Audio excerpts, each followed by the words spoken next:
היום נפל דבר בכל מה שקשור בשימוש בקנאביס, סמים קלים בישראל. זה מה שקודם כל הודיע השר לביטחון הפנים במסיבת עיתונאים מיוחדת שערך.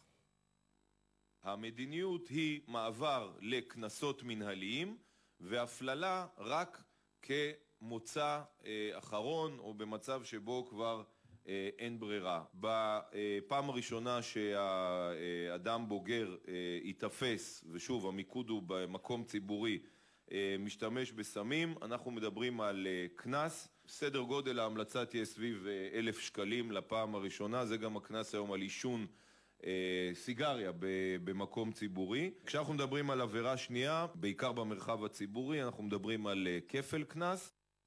אז הנה ממש המסקנות, בואו ותראו יחד איתנו, זה מה שפורסם היום. הנה, תוכלו לראות כרגע על המסך. אנחנו מדברים, כמו שאמר השר, עבירה ראשונה ללא רישום פלילי. הקנס הוא ממש כמו על סיגריות רגילות עד 1,000 שקלים, ועבירה שנייה, הקנס כבר יוכפל ולא כ-2,000 שקלים ללא רישום פלילי. עבירה שלישית, סגירת תיק בהסכם מותנה, ורק כשמדובר בעבירה רביעית שאדם יתפס, אז כבר יהיה כתב אישום בהתאם לשיקול דעת של המשטרה. משה פייגלין לחם רבות ללגליזציה של סמים קלים בישראל, בעיקר בגלל מה שקרה עם אשתו. משה פייגלין, שלום.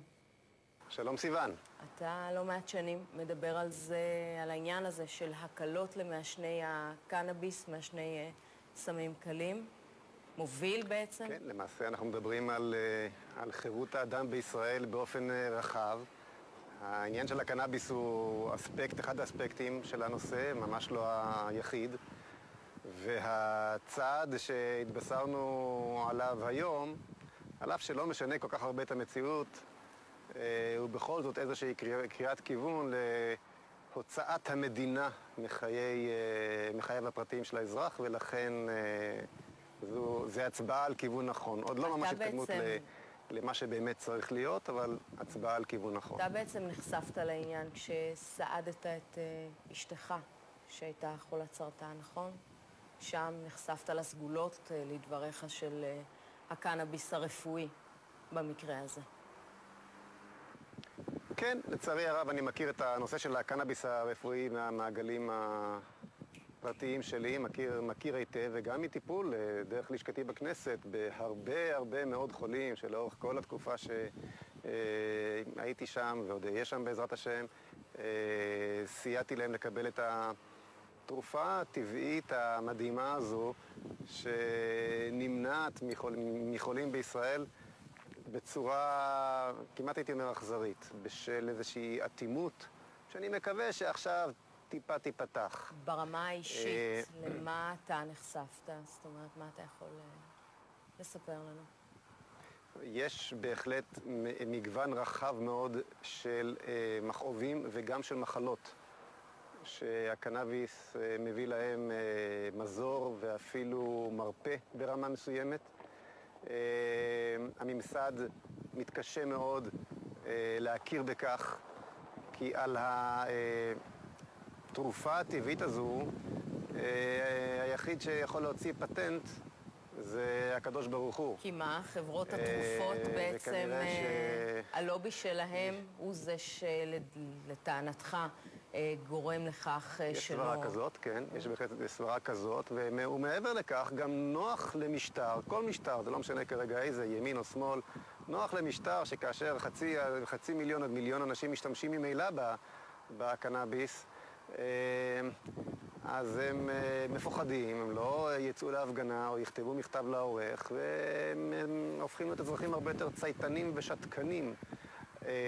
במדינת חירות אמיתית הדבר הזה צריך להיות מותר מגיל 21, מגיל 25, זה לא משנה. למרות שאתה יודע, בשאר העולם זה לא בדיוק שיש לגליזציה מוחלטת לסמים קלים. ממש לא נכון. הנושא של הקנאביס הולך ונפתח מלגליזציה גמורה ועד חלקית, וכל המדינות שהלכו בכיוון הזה, יש כבר מחקרים ברורים שמדווחים על פחות שימוש במקום יותר, על פחות תאונות דרכים, על פחות פשיעה, ומה שלא פחות מעניין זה האופקים הכלכליים.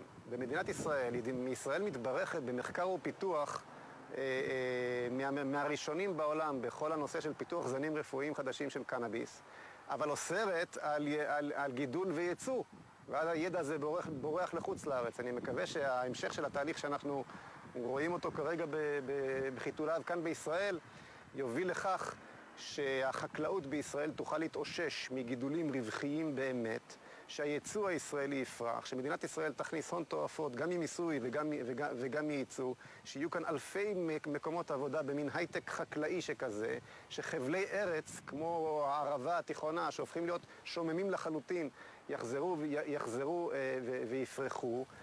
הפוטנציאל הכלכלי הוא אדיר, הפוטנציאל התעסוקתי הוא אדיר, ושוב אני חוזר, החשוב מכל הוא חירות האדם בישראל, שהיא זו שצריכה להיות בראש מעיינינו. אוקיי. תודה רבה לך, משה פייגלין, על הדברים האלה. תודה לך.